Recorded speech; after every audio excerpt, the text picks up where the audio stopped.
পবিত্র মাহে রমজান উপলক্ষে সৌদি আরবের রাজধানী রিয়াদে এবং বিভিন্ন প্রাদেশিক অঞ্চলে কিন্তু আজকে যে প্রবাসীরা যে ইফতার কেনার যে ধুম পড়েছে, বিশেষ করে বিভিন্ন বাংলাদেশের হোটেল রেস্তোরাঁয়, এশিয়ান হোটেলে, তাজ ব্রোস্টেডে এবং তাজ ব্রোস্টেড বিশেষ করে টপ ব্রোস্টেড, বিভিন্ন হোটেল 4 স্টার এবং 3 স্টার, জান্নাত হোটেল, বিভিন্ন হোটেলে কিন্তু ইফতার সুলভ মূল্যে তারা বিক্রি করছেন। তারা বলছেন পবিত্র মাহে রমজান আজকে প্রথম দিনে যে বিক্রি হচ্ছে, এটা যত দিন দিন রোজা যাবে ততদিন বাড়বে।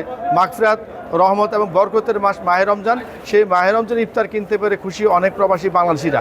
ইতিমধ্যে অনেকের সাথে কথা বলেছি, তারা বলছেন যে পবিত্র মাহে রমজান হচ্ছে রহমতের মাস। এই মাসে যত বেশি ইফতার বিক্রি করা হচ্ছে, পাশাপাশি তারা লাভবান হবেন। অন্যদিকে যারা ক্রেতা আছেন তারা সুলভ মূল্যে ইফতার কিনতে পারে খুশি হচ্ছেন। আগামী তো যারা হোটেল ব্যবসায়ী আছেন তারাও বলছেন যে ক্রেতা যারা আছেন তাদের কিন্তু চাহিদা অনুযায়ী বাংলাদেশে যে ইফতারের মান রয়েছে, যেমন আলুর চপ, বেগুনি, বুট, তারপরে ছোলা, বিশেষ করে তরমুজ, কলা, আপেল এবং আলু চপ রয়েছে, এখানে জিলাপি রয়েছে, তারা প্রত্যেকে কিন্তু এখানে আসছেন এবং ইফতার ক্রয় করছেন। মোহাম্মদ জাহাঙ্গীর আলম হৃদয়, মোহনা, সৌদি আরব। আলহামদুলিল্লাহ, রোজার প্রথম রমজানের দিন আলুর চপ, বেগুনি, পেঁয়াজ, সমোসা এই সব কিনতে পেরে খুবই ভালো লাগছে।